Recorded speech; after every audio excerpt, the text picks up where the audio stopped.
Buenos días, bienvenidos al ciclo de actividades por videoconferencia que brinda el Colegio Público de Abogados de la Capital Federal. Hoy, como actividad organizada por el Foro de Iniciación Profesional, contamos con el doctor Gustavo Somoza López, que nos hablará de práctica tribunalicia, amparo. Les recomendamos que mantengan los micrófonos en silencio para evitar interferir en la locución del expositor y de surgir alguna pregunta, la realicen vía chat. Ahora sí, le damos la palabra al doctor. Bienvenido. Bueno, ante todos, a todas las colegas y colegas que están sumados a esta capacitación que organiza el Colegio Público de Abogados de la Capital Federal, les damos la bienvenida. Hoy hacemos la segunda charla que ya empezamos el martes pasado. Es un ciclo de charlas sobre temas que consideramos o estimamos desde el Colegio Público de Abogados, que no deja de ser siempre, como decimos siempre, su casa, la casa de todos los profesionales. Son charlas que tienen que servirles o que busca serles útil para el ejercicio profesional. Por supuesto que todos los que estamos acá de este lado estamos en un plano de igualdad con ustedes, por lo cual a mí me gusta siempre hacer las charlas lo más interactivas posible. ¿Por qué? Porque siempre podemos enriquecernos mutuamente. Todos estamos ejerciendo profesionalmente y todas las abogadas y abogados que estén sumados aquí, ninguno sabe más que otro, sino que estamos tratando todos de trabajar en equipo, capacitarnos en equipo y de esa manera lograr un mejor servicio de justicia, porque el servicio de justicia no solamente se logra con la función de los magistrados, de los fiscales, sino también de las abogadas y de los abogados, que somos también parte integrante y operadores de ese servicio de justicia. No tenemos que olvidarlo, que es un poder fundamental y central de todo país, de toda democracia y de toda república. Siempre tengámoslo presente, porque también es un elemento que nos tiene que incentivar más a cada día, formarnos más, dedicarnos más a nuestro trabajo y hacerlo mejor, siempre, dentro de lo posible, por supuesto. Bueno, ante todo, les anticipo que ya les habrá empezado a llegar material que Actividades Académicas les va a enviar. Va a haber una segunda tanda de material que en los próximos días yo le voy a hacer llegar a la gente de Actividades Académicas y se los van a entregar a todos los que se han inscrito en esta actividad. Lo mismo que digo siempre, voy a poner también el mail mío para cualquier pregunta que deseen formular a posteriori, porque a veces a lo mejor surge en los días posteriores consultas. Estoy a la entera disposición de todos los colegas que están aquí presentes y, por supuesto, el agradecimiento al Colegio Público de Abogados, al Departamento de Actividades Académicas, al Instituto de Derecho del Consumidor y a su director, que es el doctor Patricio Díaz Cisneros. Muchísimas gracias a todos ellos por el espacio que me brindan. Y vamos ya a empezar el trabajo. Primero, el esquema que hice hoy, de la clase de hoy, es bastante dinámico porque quiero ver 3 temas y también traer algunos casos prácticos que me parece que siempre son interesantes, porque es el día a día. Por supuesto, quedo abierto a cualquier tipo de consulta o requerimiento que quieran formular los colegas presentes. Obviamente que esta actividad la centralizamos en la ley 26854, esa ley de cautelares contra el Estado. Yo puse puntualmente algunos tips o algunos apuntes para considerar. Primero vamos a hacer un breve repaso de lo que mencionamos en la clase pasada y después vamos a algunos tips que me gustaría que tengamos presente en el ejercicio profesional desde el punto de vista procedimental, que me interesa que lo veamos fundamentalmente y sustancialmente. Primero, la 26854 es la primera norma procesal de relevancia que reconoce justiciabilidad de derechos que yo considero integrantes del plexo normativo de los derechos humanos, es decir, derechos económicos, sociales, culturales, medioambientales. Son esos derechos de una tercera o quinta generación que son necesariamente que tenemos que acostumbrarnos a ejercer su defensa. Cada vez más, tenemos que empezar a ejercer la defensa cada vez más. Cuando decimos puntualmente ejercemos los derechos de defensa de un consumidor, los derechos de un consumidor son también integrantes de ese plexo de derechos humanos. Están sostenidos no solamente por normas internas, como la 2440, la defensa del consumidor, pero sustancialmente también por tratados internacionales que son parte de nuestro orden jurídico interno con una jerarquía similar a nuestra Carta Magna o Constitución Nacional. Nunca lo olvidemos, porque es fundamental también para la articulación adecuada de demandas o bien de acción, de contestación de demandas. permanentemente. Ahora bien, dije también una definición, ¿cuál es el objeto de esta 26854? Protege de modo diferenciado a sectores socialmente vulnerables. Es decir, sectores socialmente vulnerables lo podemos ver desde el punto de vista social, cultural, económico. Y ahí vamos a ver un gran conjunto de derechos que van desde derechos clásicamente incluidos dentro del plexo del derecho del consumidor, como también derechos como un acceso a una vivienda digna, la salud, el medio ambiente, porque el medio ambiente es un bien que es de propiedad global, no es de propiedad de un Estado, ni de un particular, ni de una corporación. El medio ambiente es propiedad de todos nosotros, en cuanto ciudadanos y en cuanto habitantes de nuestro planeta. Pensemos fundamentalmente, porque nuestra Constitución del 94 le da un estatus diferenciado a ese medio ambiente y también armas para defender ese adecuado medio ambiente y esos derechos fundamentales, y vinculados también a la protección de los vulnerables sociales. Vulnerables sociales, como yo digo, la pandemia no es que los incrementó por los efectos negativos económicos, obviamente, que todos los palpamos, todos los vemos, pero también porque la pandemia yo creo que actuó a modo de una gran lámpara. Es como que estamos en un ambiente oscuro y una gran lámpara se enciende e ilumina. ¿Cambió el ambiente físicamente? ¿Cambió el ambiente en cuanto a entorno? No, pero lo visualizamos más. Y hoy también incrementado. Obviamente que ese incremento hace que también tengamos más acciones que ejercer las abogadas y los abogados en protección de esos vulnerables. Claramente en protección de esos vulnerables. Obviamente, vuelvo a hacer las mismas referencias que hice la clase pasada en relación a la Constitución Nacional, tratados internacionales de derechos humanos. Ahora bien, esa cautelar podemos decir que refleja un tipo de actividad o preventiva dentro de un proceso enmarcado determinado, o ante la posibilidad de un riesgo cierto o una amenaza de algún derecho sustancial. Y hoy lo que sí vamos a ver, obviamente, bueno, los requisitos esenciales para cualquier cautelar, lo que habíamos visto: verosimilitud del derecho, peligro en la demora, no afectación de un interés público y la prestación de una contracautela. ¿Qué puede ser una contracautela? Regalo juratorio. Pero puntualmente, esa estructuración de las cautelares, que las vamos a ver no solamente en la ley que nos está ocupando hoy, sino que sustancialmente lo vemos en cualquier cautelar que surja, que puede surgir no solo de la 2854, sino también incluso la misma ley de sociedades comerciales, también prevé determinadas medidas cautelares, como la que regula el artículo 113 de la Ley General de Sociedades 550, entre algunas de las vastas medidas cautelares que nuestro derecho regula. Ahora bien, algunos puntos sustanciales que sí quiero que vayamos viendo y repasando de esta 26854. Yo hice un breve esquema que me parece que es lo más claro y lo más práctico que podemos tener nosotros como para poder analizarlo y poder aplicarlo en el día a día.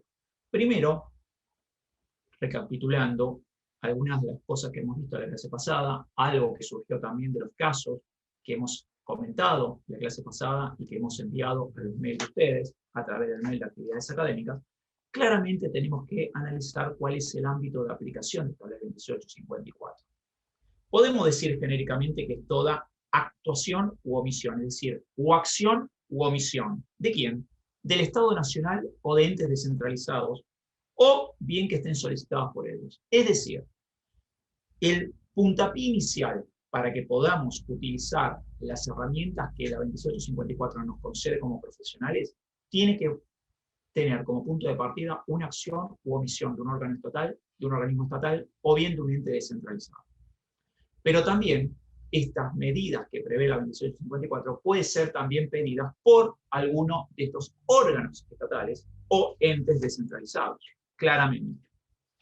Ahora bien, un caso que puede dársele en la práctica, que es el hecho de que esta cautelar que prevé la 2854 sea dictada por un juez incompetente.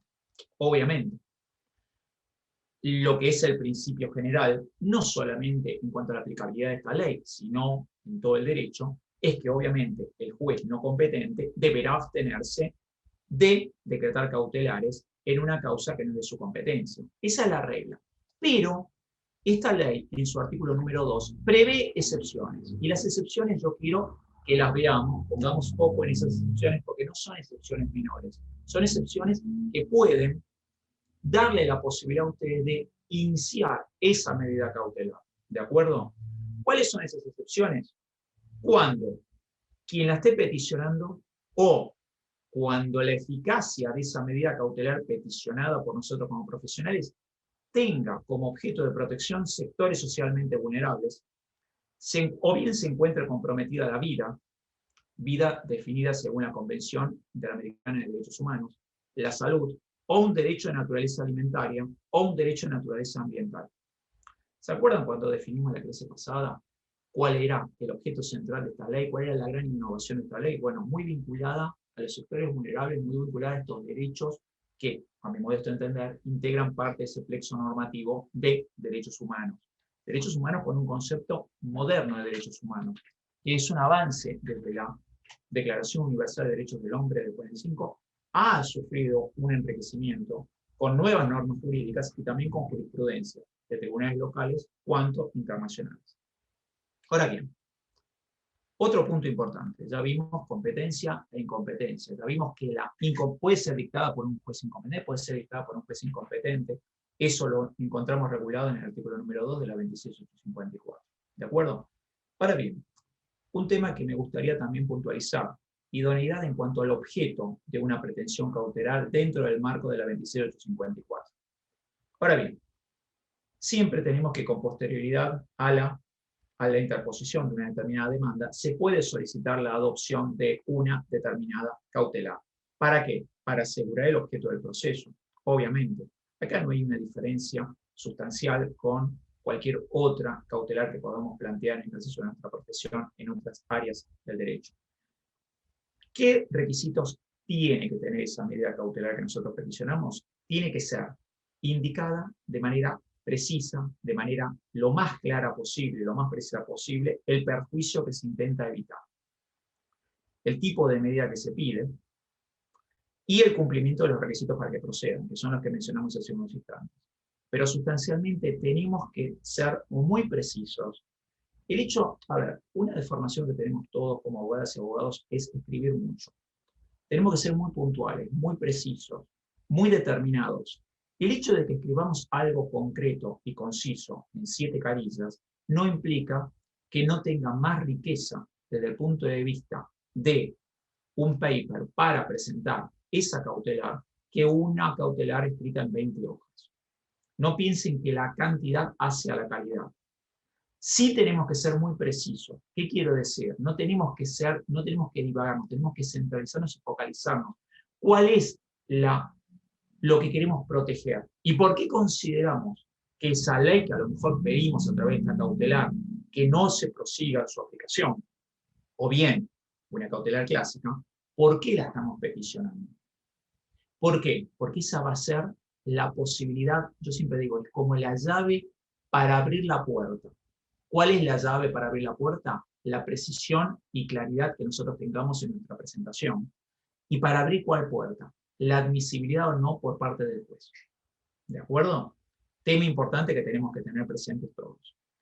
Después, las medidas cautelares no pueden coincidir con el objeto de la demanda.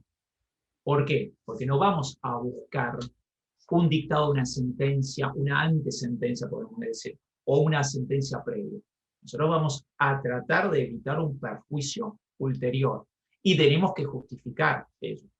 Por eso siempre tengamos presente qué caracteriza una medida cautelar. La accesibilidad, la provisionalidad, es decir, son provisorias y son transitorias, no son definitivas, son provisorias, son transitorias, no se van a expedir sobre el fondo de la causa.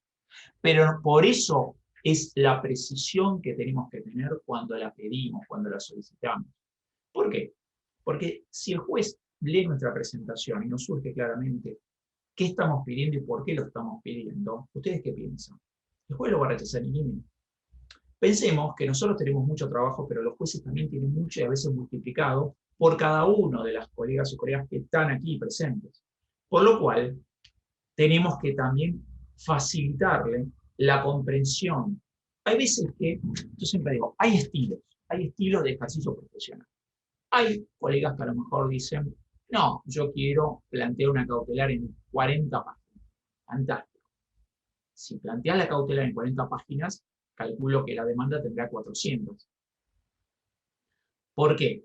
El hecho de la cantidad, reitero, ustedes me dirán, ¿soy reiterativo? Sí, soy reiterativo porque son errores que cometemos todos.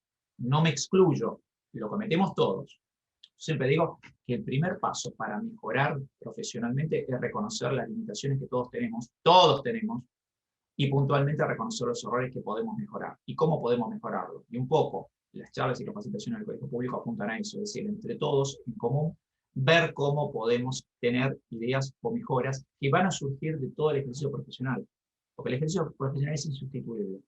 Es decir, en la universidad, yo de clase soy docente universitario, puntualmente, en la universidad se puede dar teoría, yo soy bastante de dar muchísima práctica porque considero que es esencial, es una gran carencia de nuestras casas de altos estudios, de nuestro país y de todo el mundo, y más en derecho, pero esencialmente el ejercicio profesional nosotros nos da una gimnasia que es insustituible. Tenemos que prescindir de la teoría de ninguna manera, tenemos que complementarlo. Después, puntualmente, otras notas características de las cautelares.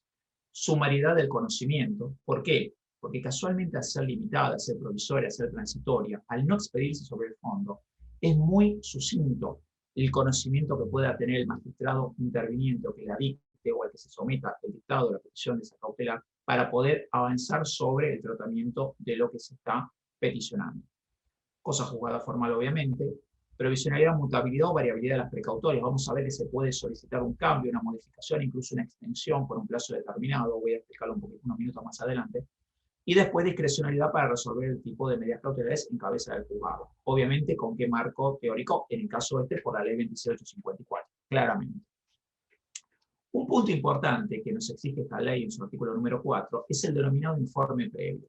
El informe previo, ha habido jurisprudencia que dice que el informe previo, hay algunos, generalmente son votos en disidencia, afortunadamente, le dan un estatus como si el informe previo fuera cuasi una contestación de demanda, lo cual es un error, porque el informe previo en modo alguno es una contestación de demanda, porque si no, iría de bruces con el concepto de decir que la cautelar tiene que ser un proceso expeditivo, rápido, que tiene que tener una sustanciación rápida, si no va en contra de la finalidad última que tiene el peticionar una medida cautelar, claramente. Y ahí puntualmente, al peticionarse la cautelar, al pedir una cautelar, el juez, antes de resolver, deberá requerir a la autoridad, a ese organismo público o ente descentralizado en relación o respecto al cual estamos pidiendo esa medida cautelar, dentro de un plazo de 5 días, un informe que dé cuenta del interés público vinculado con esa petición de la cautelar o comprometido con esa petición de la cautelar. Hay facultativo del juez correrle traslado al Ministerio Público. Puede ordenar correr traslado al Ministerio Público. No está obligado a correr traslado al Ministerio Público. Ahí sí tenemos que también ser prudentes en cuanto a cuál es el informe que provee el organismo estatal que corresponda o el ente descentralizado de que se trata. ¿De acuerdo? Tiene que ser sucintamente vinculado a un análisis del interés público comprometido, pero no tenemos que considerar que ese informe del artículo 4 de la Constitución es asimilable a una contestación de demanda. ¿De acuerdo? Eso es fundamental que lo tengamos presente y lo consideremos. ¿Se puede modificar una cautelar? Sí, se puede modificar luego de concedida. Quien la solicite esa cautelar puede pedir su amplitud, mejora o sustitución si no logra la finalidad buscada ab initio, claramente. Pero también tiene que ser esa petición de esa modificación, tiene que ser fundada, tiene que ser justificada. Obviamente, no en abstracto, no decir pido una ampliación de la cautelar porque se me ocurre, no. Tengo que fundarla y justificarla. También el organismo respecto al cual se plantea esta medida cautelar puede pedir una restricción justificándola en una afectación de intereses públicos.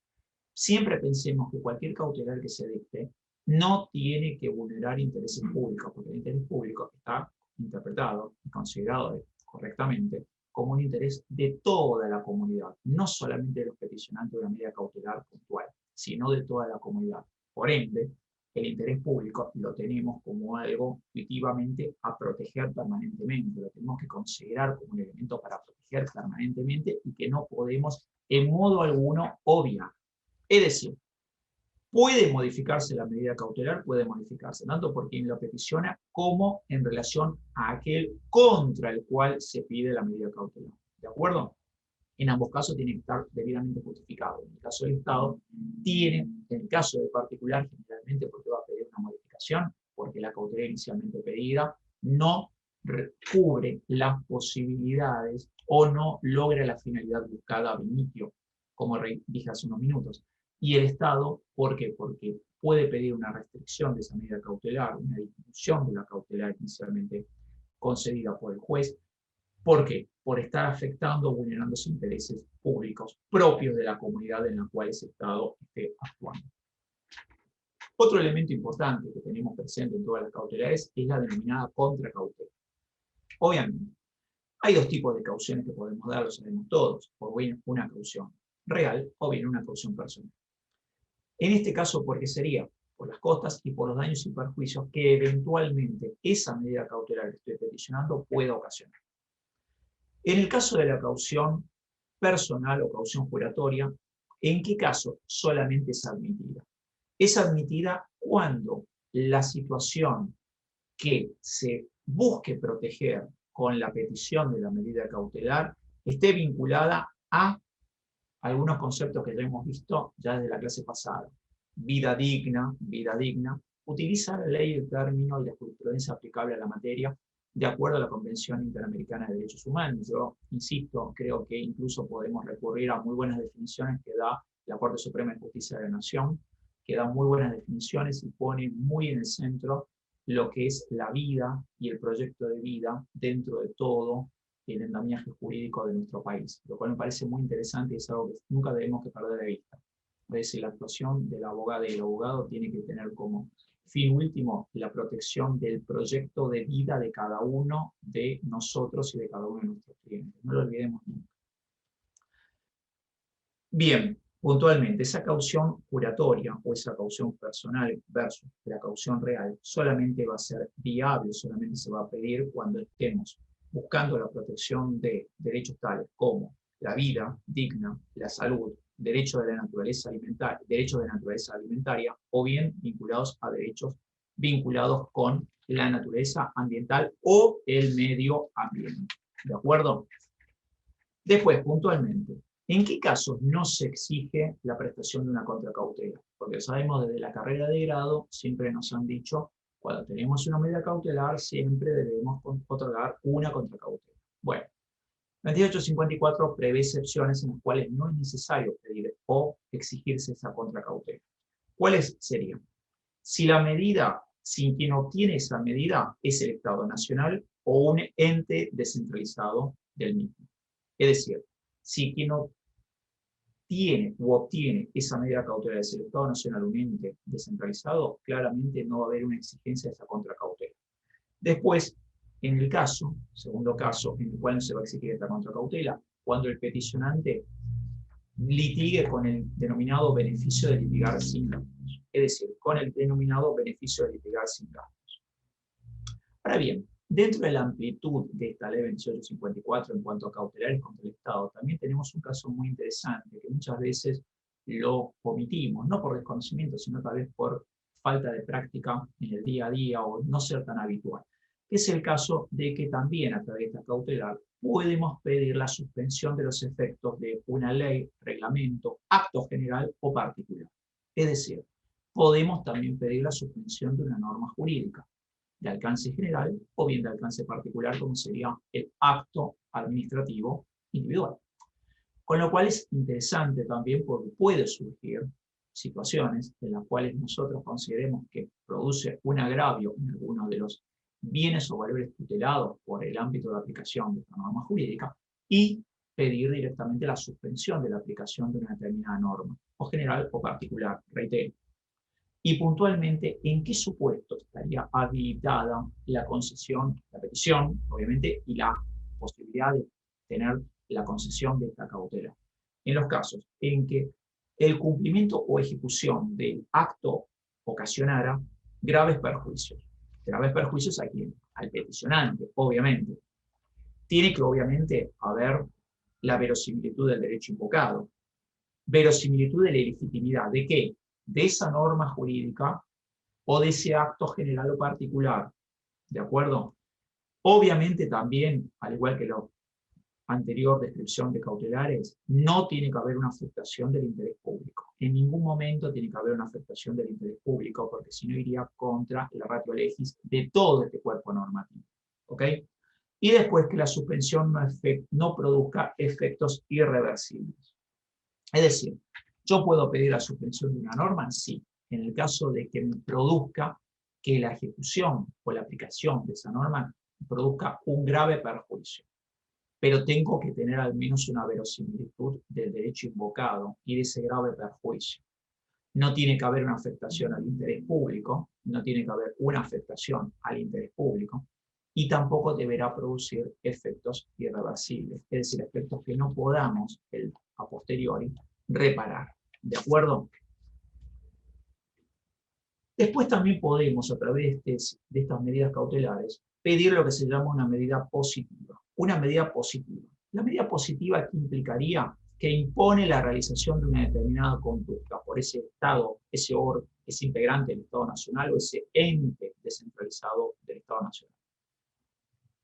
¿Qué requerimos para este caso? De esta petición para una medida positiva, para que se produzca esta medida positiva. ¿Qué requerimos para su dictado? Clara inobservancia de un deber jurídico del demandado. Ahí tenemos todo un tema. ¿Por qué? Porque decimos, ejemplo, y creo que hay uno de los casos que elegí para la clase de hoy, lo menciona. Provisión de una vivienda. ¿Es una inobservancia del deber jurídico del Estado o no? ¿El Estado tiene obligación de proveer una vivienda o el Estado tiene que otorgar mecanismos o crear un ambiente favorable a la libre accesibilidad de la vivienda? Es todo un tema, es un debate constitucional, no menor, un debate profundo. Pero puntualmente, incluso, reitero, estoy casi seguro que uno de los casos que elegí para el día de hoy trata este tema, así que lo vamos a ver. Los casos que elegí para el día de hoy se vinculan mucho con todo esto que estamos haciendo ahora, es decir, un poco marcar algunos tips importantes que procesalmente ustedes tienen que considerar en cuanto a la aplicabilidad de esta norma jurídica. Después, posibilidad fuerte del derecho del solicitante, es decir, esa verosimilitud que veíamos hace unos minutos. Después, que se acredite de modo sumario el incumplimiento del deber normativo a cargo de quién, del Estado o del ente descentralizado. Lo cual no es fácil. También se exige la no afectación del interés público, nuevamente, y nuevamente se exige que la medida dictada, esa medida cautelar que busca una medida positiva, es decir, un accionar de ese Estado o de ese ente descentralizado, no produzca un efecto negativo irreversible. ¿De acuerdo? Esa es puntualmente una situación. Después también tenemos la posibilidad de dictar una medida de no innovar. De no innovar puntualmente, volvemos otra vez a lo mismo, es decir, acreditación sumaria de que la ejecución de esa conducta en cabeza del Estado o de un ente descentralizado ocasione graves perjuicios hacia quién, hacia ese peticionante de esa medida cautelar. En el ámbito federal no existe un código procesal que lo regule, un código procesal administrativo, pero sí lo que tenemos ahora un instrumento del 2013 que es la 2854, que es la Ley de Cautelar contra el Estado. También tenemos reglas que vienen de la Ley de Procedimientos Administrativos, la 19549, en cuanto a la habilitación de instancia, por ejemplo. Hay un caso en cuanto al tema de competencias que trata este tema, casualmente, lo vamos a ver en unos minutos ahora, y también obviamente lo dispuesto al respecto por el Código Civil y Procesal, Código Procesal Civil y Comercial de la Nación. Después, puntualmente, vamos a empezar ahora rápidamente, porque si no, ya estamos en el 33, así que tenemos poco tiempo. Vamos a hacer un repasito. Vamos a ver un caso, para que no sea tan tedioso mi exposición, y después vamos a empezar a ver dos temitas que a mí me gustan mucho también, que son amparo y que son acciones de clase. Es decir, vamos a tratar de ver. Como tengo varios casos, afortunadamente, ¿cuántos casos preparamos para hoy? Preparamos 8 casos, así que vamos a ver 2 casitos ahora, Así los refresco un poquito y después vamos a seguir con lo que es amparo y lo que son acciones de juicio, ¿de acuerdo?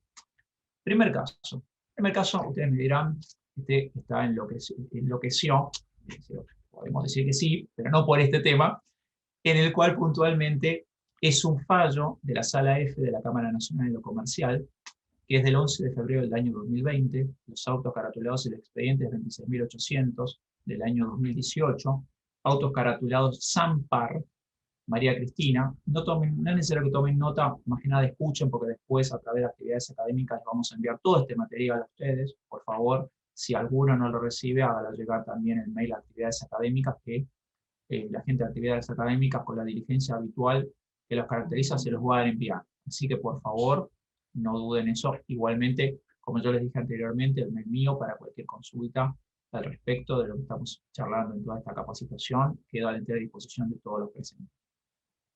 Estos autos, que son Sampar, María Cristina con Shell, Compañía Argentina de Petróleo, sobre diligencia preliminar, reitero, de la Cámara Nacional de lo Comercial, Sala F, del 11 de febrero del 2020, sucintamente, ¿qué trata? Y acá yo tiro algunos de los tips que va a tratar el fallo, después le vamos a enviar en extenso el fallo. Conflicto negativo de competencia entre el magistrado titular del juzgado comercial y el magistrado titular del juzgado contencioso administrativo. Actuaciones que fueron iniciadas a fin de obtener la producción de cierta prueba de modo anticipado relacionada con informes de los registros informáticos de los servidores de la futura demandada por un conflicto vinculado a una presunta retención indebida en concepto de un tributo local en la provincia de Santa Fe. Ello en el marco de un contrato de suministro referido a la compra y venta de lubricantes y o productos para el cuidado del automotor. Vínculo entre las partes involucradas que resulta netamente comercial, netamente mercantil, porque estamos hablando de un contrato de suministro. Claramente, ya existía antes de la unificación civil y comercial y luego de la unificación civil y comercial más aún, porque hay una regulación y hay una nominal.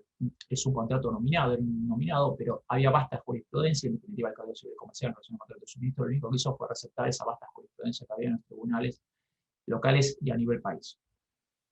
Y puntualmente, entidad accionada que se encuentra incluso organizada en forma expresa de conformidad con la legislación vigente. Y acá está el punto. Este es un fallo que yo quiero que veamos, pero más que nada por el lado del voto de disidencia, no del voto de la mayoría. Voto de la mayoría, ¿qué dice? Es competencia de la justicia comercial. Bastante fundada en lo que mencioné recién, es decir, ¿cuál es el contrato que gatilla este reclamo desde el punto de vista judicial? Claramente un contrato de naturaleza mercantil, puede ser el contrato de suministro. Pero quiero que veamos lo que, bueno, sucintamente la mayoría que dice, para la determinación de la competencia corresponde atender de modo principal a la exposición de los hechos que el actor hace en la demanda y en la medida en que se adecue a ellos el derecho que invoca como fundamento de su pretensión. Es decir, podemos decir que es una interpretación clásica en cuanto a competencia o incompetencia que tienen, no este tribunal en particular, sino el 99% de los tribunales.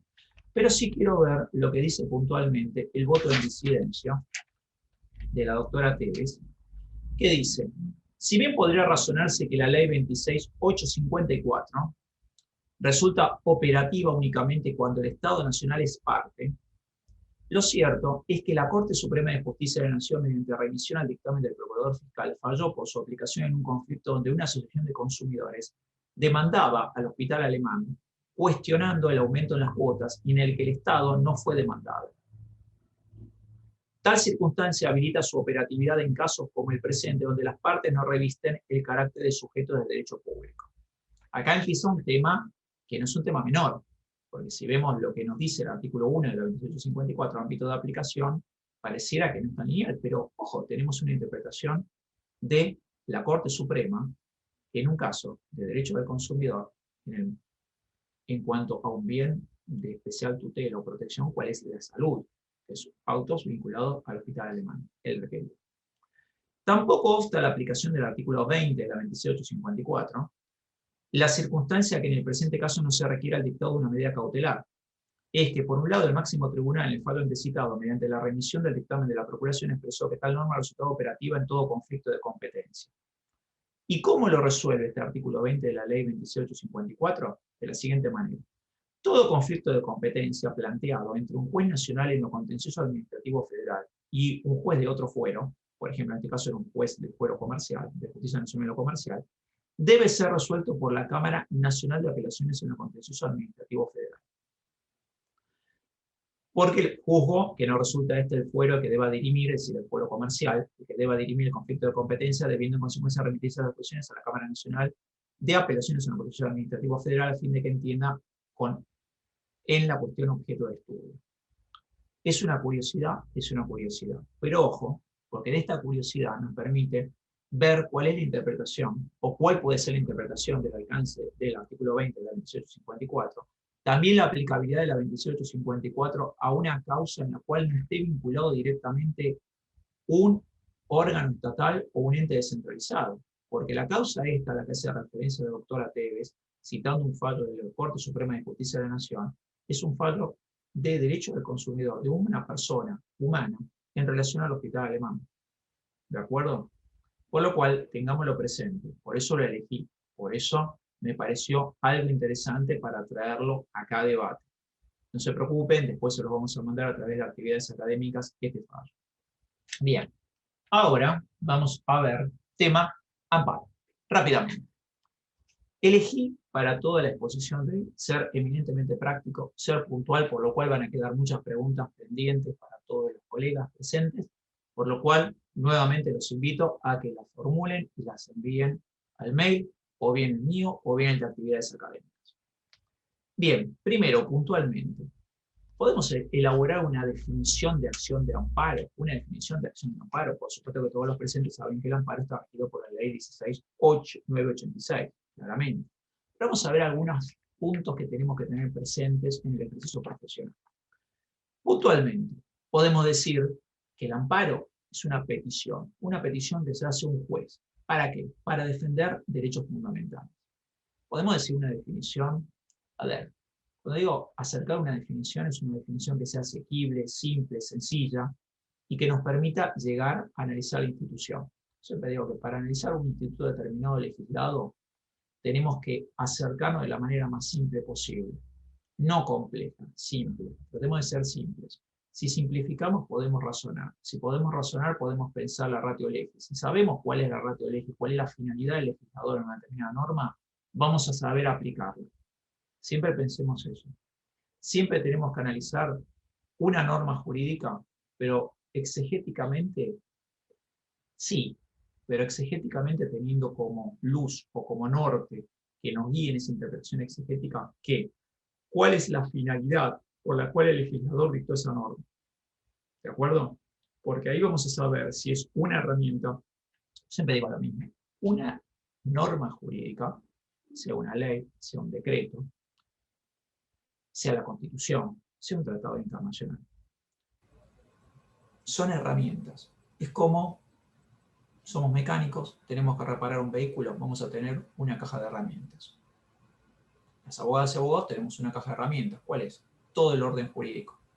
Pero para saber cuál herramienta vamos a tomar, cuál herramienta vamos a aplicar en un determinado caso que nos traiga un cliente, tenemos que analizar cuál es la finalidad de esa norma jurídica. Esa finalidad la vamos a ver en la ratio legis de esa norma jurídica.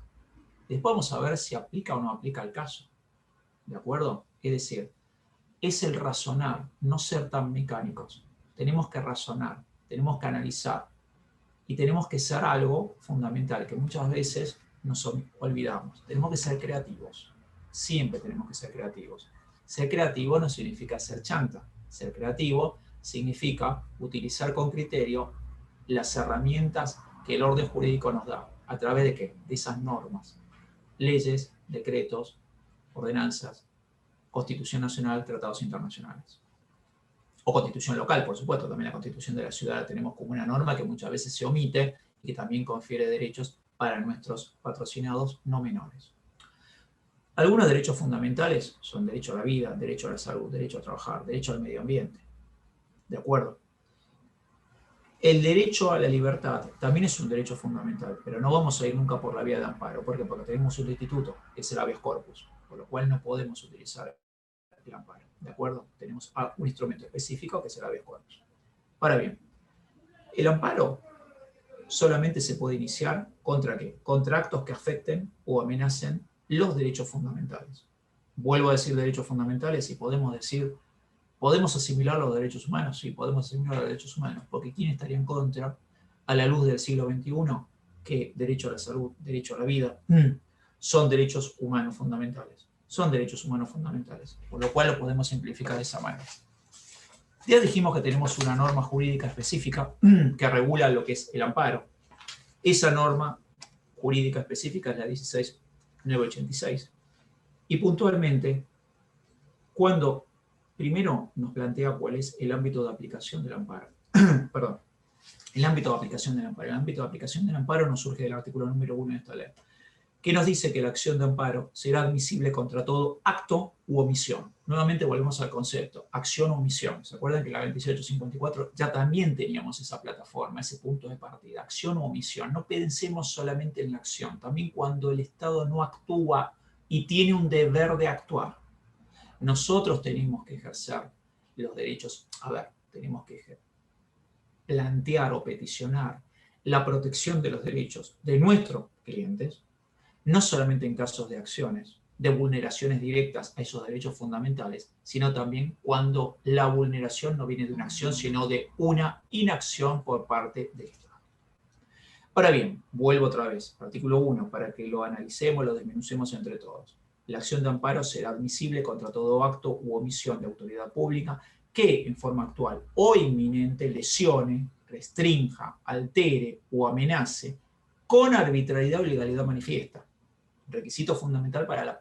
¿Por qué tenemos que analizarlo? ¿Por qué hago hincapié en esto? Porque son elementos que tenemos que evaluar para la procedencia o no del amparo. Tiene que haber una arbitrariedad o ilegalidad manifiesta. Derechos o garantías, los que mencionamos anteriormente. ¿Podemos ser más amplios? Sí, todos los derechos humanos. Todos los derechos humanos. Explícito, excepto la libertad. Porque para la libertad tengo otra arma, otro recurso que es el habeas corpus. Explícito o implícitamente reconocido por la Constitución Nacional, obviamente con excepción de la libertad, que está protegida por el habeas corpus. Esto es el ámbito de aplicación de las acciones de amparo. Ahora bien, ¿cuándo el juez no va a declarar admisible un amparo? Claramente hay algunas situaciones en donde el juez no va a declarar admisible un amparo. Cuando existan otros remedios o recursos judiciales idóneos que permitan obtener la protección de dicho derecho o garantía constitucional. Si tengo otra herramienta preferente antes que el amparo, el juez me va a rechazar el amparo. Eso no significa que no tenga otra herramienta para hacer valer o protegerme de esa acción o omisión de parte del Estado. ¿De acuerdo? Podemos hacerlo a través de esa cautelar que regula en la 2854. Ustedes ven cómo tenemos que ver en qué casos aplicamos una norma, en qué casos aplicamos otra norma. Que el acto impugnado, el acto emitido por ese organismo estatal, emana de un órgano del Poder Judicial o lo ha sido adoptado por expresa adopción. Bueno, es decir, cuando el acto impugnado es un acto que emite el Poder Judicial, ejemplo, a través de una sentencia, claramente no podremos oponer a esa sentencia un amparo, obvio. Después, intervención judicial comprometida directa o indirectamente, la regularidad o continuidad de un servicio público. ¿Por qué? Nuevamente volvemos a un concepto que ya hemos visto ya de la clase pasada, que es que no podemos a través ni de la petición de una cautelar en el marco de la 2854, ni de planteo de una acción de amparo, podemos afectar el interés público, ni tampoco podemos afectar la prestación de un servicio público, que también se vincula a ese interés público. ¿De acuerdo? La demanda no hubiese sido presentada dentro de los 15 días hábiles, a partir de la fecha en que fue ejecutado, debió producirse ese acto en relación al cual estoy planteando el amparo. ¿De acuerdo? Competencia. ¿Quién es competente para tratar un planteo de una acción de amparo? Claramente el juez de primera instancia con jurisdicción en el lugar donde el acto se exteriorice o debiera haberse exteriorizado, porque recuerden que no estamos hablando solamente de acciones, sino estamos hablando también de omisiones del órgano estatal y de los entes descentralizados. ¿De acuerdo? Otro punto importante que quisiera decir. ¿Qué tenemos que incluir dentro del escrito de demanda de amparo? Es decir, la demanda debe interponerse por escrito, obviamente. ¿Y qué tenemos que contener? Sucintamente, lo que debemos contener es nombre, apellido, domicilios reales y constituidos de quien del accionante que está peticionando, que está planteando este amparo. Individualización del autor del acto o de quien debió haber realizado una acción y la omitió de realizar. ¿Ok? Es decir, individualizamos quién realizó el acto respecto al cual estoy planteando el amparo, o bien individualizo cuál es ese órgano que debió realizar una conducta esperada o a la cual está obligado y no la cumplió. Tercero, petición nuevamente en lo que reiteré anteriormente, en términos precisos y claros, y una relación circunstanciada, es decir, el relato de los hechos, que hayan producido estén en vías de producir. Es decir, que esa acción o omisión produzca una afectación, una lesión, o pueda producirla en el futuro inmediato a derechos de reclamo constitucional. ¿De acuerdo?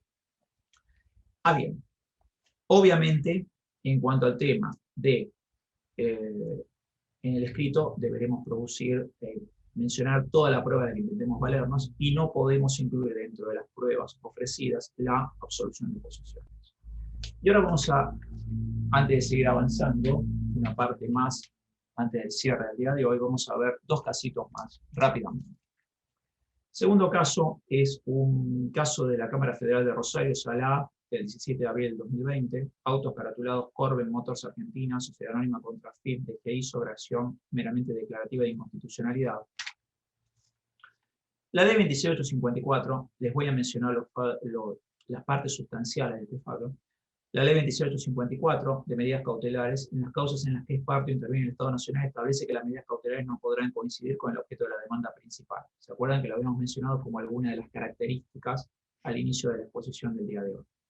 Las medidas cautelares son instrumentales, volvemos a reiterar. Hay veces que dicen, ¿por qué el tribunal lo reitera? Porque a veces nosotros como abogados cometemos el error de no considerarlo una mera medida instrumental en una cautelar.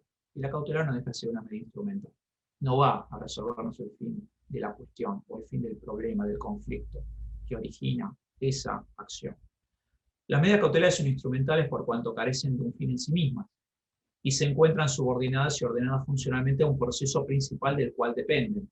La coincidencia sustancial entre el objeto mediato de la pretensión cautelar y de la pretensión de fondo no importa desconocer el carácter instrumental de la primera. Este es otro error muy común que podemos incurrir. Es decir, bueno, bárbaro, la pretensión de fondo puede coincidir con esta pretensión de esta cautelar que yo estoy pidiendo, pero es una mera coincidencia, no implica que la cautelar se va a expedir sobre el fondo de la causa. ¿De acuerdo? La instrumentalidad de la medida cautelar va a mantenerse íncita permanentemente, no hay modificación alguna dentro del punto de vista de interpretación normativa, es decir, interpretación jurisprudencial de la norma jurídica. Los resultados, este es un caso vinculado a materia tributaria, el de Corben. Los resultados deben ser analizados por la doctrina sentada por la Corte Suprema de la Nación en Fallo Candi, un fallo muy importante que hubo en relación al tema de ajuste por inflación, todo un temón en un país como el nuestro, que fuera señalada por la sentenciante y que establece que debe verificarse la existencia de un supuesto de confiscatoriedad. Confiscatoriedad en relación a la afectación hasta de más de un 33% de los ingresos y demás. Si se determina el impuesto a las ganancias sin aplicar el ajuste por inflación, la alícuota efectiva del tributo a ingresar no sería el 35%, cual es la tasa genérica para personas jurídicas en nuestro país, sino que representaría el 62% del resultado impositivo ajustado correspondiente al ejercicio 2002, o el 55% de las utilidades también ajustadas obtenidas. Del cálculo formulado se desprende que el porcentaje que debería ingresar en concepto de impuesto a las ganancias excedería el fijado por el máximo tribunal. El concepto de confiscatoriedad es un principio reconocido, de no confiscatoriedad, es un derecho reconocido por parte del Superior Tribunal a través de fallo de la Corte Suprema de Justicia de la Nación. Otro caso más. Bodegas Esmeralda, Sociedad Anónima contra la Administración Federal de Ingresos Públicos. Este es un caso de la Sala B de la Cámara Federal de Córdoba, del 14 de febrero del 2020. En cuanto al requisito de peligro en la demora, que también es otro requisito que prevé la Ley 26854, al cual ya se hizo referencia, consiste en la acreditación de la irreparabilidad ulterior. Es decir, tengo que adoptar la cautelar para evitar una consecuencia no reparable en el futuro. ¿Ok?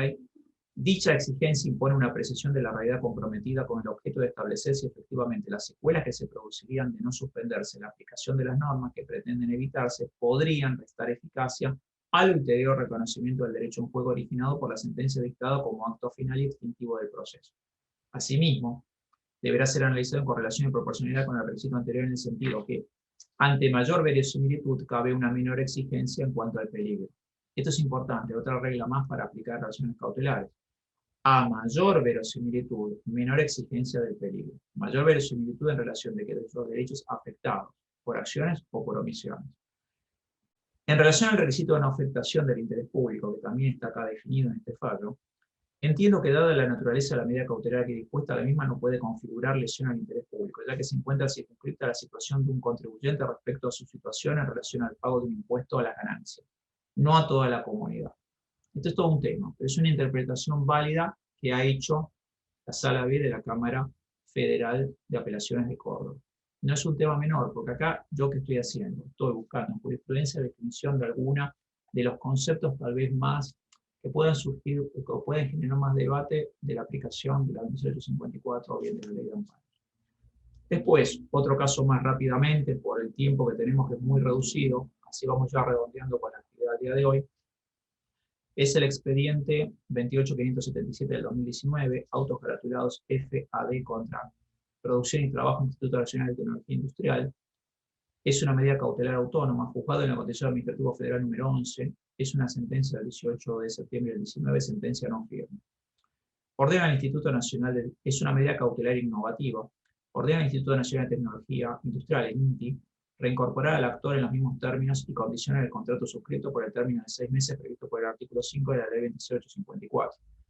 La 28854, en el caso de que estemos en un proceso de conocimiento, la cautelar puede durar hasta 6 meses, puede ser prorrogada por otro plazo similar, sí.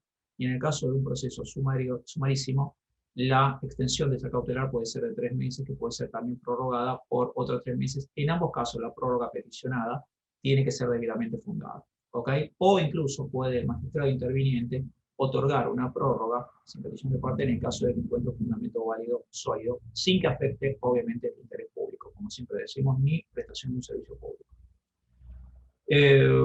Requisito del otorgamiento, artículo 27, ¿y qué aplica acá? Hay una vulneración de derechos reconocidos por el artículo 27 de la Convención sobre Derechos de las Personas con Discapacidad, ratificado por la Ley Local 26378 con jerarquía constitucional, conforme a la absorción por el derecho local en los términos del artículo 75, inciso 22 de la Constitución Nacional de la Ley 27044, que habla de la obligación del Estado Nacional de ocupar personas con discapacidad que reúnan condiciones de idoneidad para el cargo de una proporción inferior al 4% del total del personal. Cuando se analiza un párrafo más de este fallo, cuando se analiza un sector de la población tan vulnerable como lo es el de las personas con discapacidad, es menester evaluar medidas de acción positiva o de estímulo tendientes a equilibrar efectivamente las oportunidades de estas personas. Es decir, cuando decimos acciones positivas para proteger a un conjunto de personas vulnerables, también venimos ahí al peticionar la acción. Ahora bien, la cautelar puede surgir de la inacción, de la omisión de parte del Estado, de cumplir esta conducta positiva esperada para proteger un sector vulnerable. Es una de las técnicas que normativamente, no solo a nivel local en Argentina, sino a nivel mundial, se utiliza para poder proteger y poder otorgar en un plano de igualdad la concesión de derechos a todas las personas integrantes de la comunidad, tengan alguna vulnerabilidad en especial o no la tengan. Se busca compensar, en definitiva, estas son las medidas de acción positiva, en definitiva, se busca compensar con instrumentos jurídicos o políticos ciertas situaciones físicas, mentales o sociales en áreas de la promoción del desarrollo personal y de la integración social. Desarrollo personal e integración social, se vinculan con ese concepto que muchas veces se olvida, es el concepto del proyecto de vida.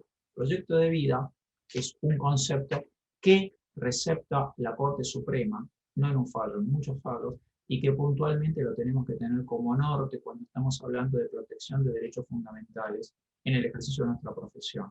Proyecto de vida es un alcance mucho más amplio que la vida. La vida es central, obviamente que es central, es un valor supremo, pero el proyecto de vida implica puntualmente ese desarrollo personal vinculado con esa vida que no se discute, que se considera un valor supremo, ¿de acuerdo?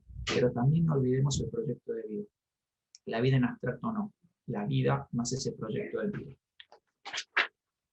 Y no me queda casi nada de tiempo, ya lo estoy viendo, no me queda casi nada de tiempo, y voy a mencionar, para cerrar hoy, dos casos que están vinculados con nuestro colegio público.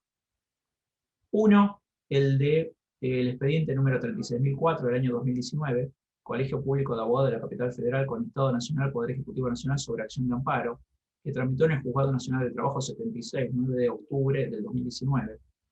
¿Se acuerdan cuando hubo una modificación a través de un DNU, el 669 del 2019, de la Ley de Riesgo del Trabajo? Bueno, ahí hubo un planteo por parte de nuestro colegio público en el sentido de medida interpuesta por el colegio público, tutela de derecho de naturaleza alimentaria, requisito del dictado de una medida que se encuentran configurados.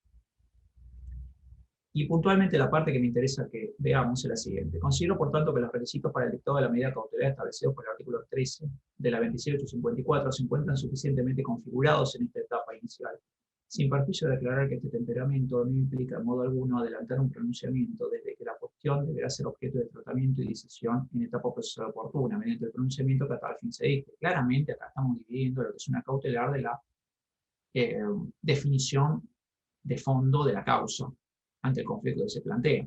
Pero inicialmente, al acreditarse indiciariamente y con verosimilitud que hay una afectación de derechos a través de la aplicabilidad de esta norma, ¿qué se pide? Se pide la suspensión preventiva de esa norma jurídica, en este caso el DNU 669/2019.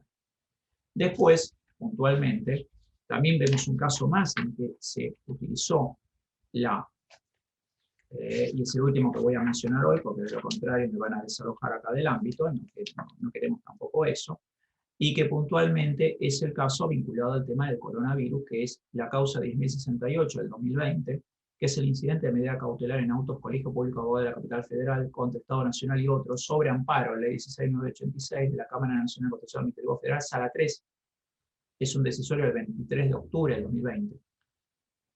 Se refiere a la acordada 27 del 2020 de la Corte Suprema, ampliación de medida cautelar solicitada por el Colegio Público de Abogados, pretensión de que se exceptúe a los abogados del cumplimiento del ASPO y de la prohibición de circular a efecto de que puedan acceder a sus oficinas a los tribunales de justicia del ámbito de la Ciudad de Buenos Aires. Evaluar la necesidad de emitir un protocolo más amplio que el vigente. Consideración que frente a la reanudación de los plazos procesales resulta insuficiente la concurrencia permitida una vez a la semana a los tribunales y oficinas. Contra cautela, amparo colectivo y el encuadre, ¿cuál fue? Artículo 10, inciso 2 y artículo 19 de la 26.854. Para tener presente este decisorio, este tribunal considera que asiste razón a la parte actora, Colegio Público de Abogados de la Capital Federal, para agraviar si corresponde admitir parcialmente lo solicitado, ordenando a los demandados que evalúen en el plazo de 10 días hábiles, a contar de la notificación de la presente, la necesidad de emitir un protocolo más amplio que el vigente, dado lo requerido en la causa, frente a nuevas circunstancias impuestas por el levantamiento de la feria judicial extraordinaria. Como contracautela se tiene presente la caución juratoria, que ha sido prestada en oportunidad de solicitar al dictado de la nueva medida cautelar. Ello es así en atención a la índole de la pretensión en autos que se encuentra involucrado el trabajo de los abogados y el carácter colectivo de la presente acción. Recuerden puntualmente cuándo se admitía una caución juratoria y no una real.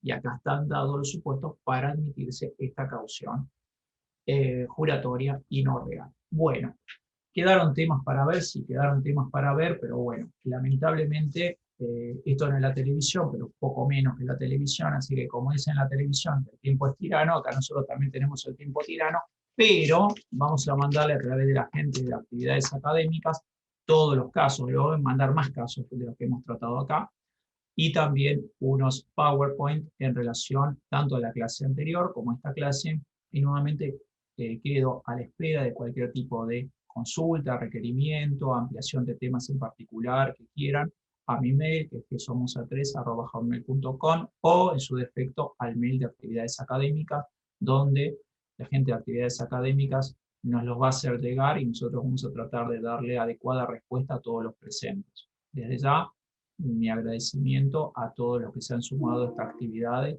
y bueno, y quedamos a la espera de cualquier requerimiento o consulta que quieran efectuar.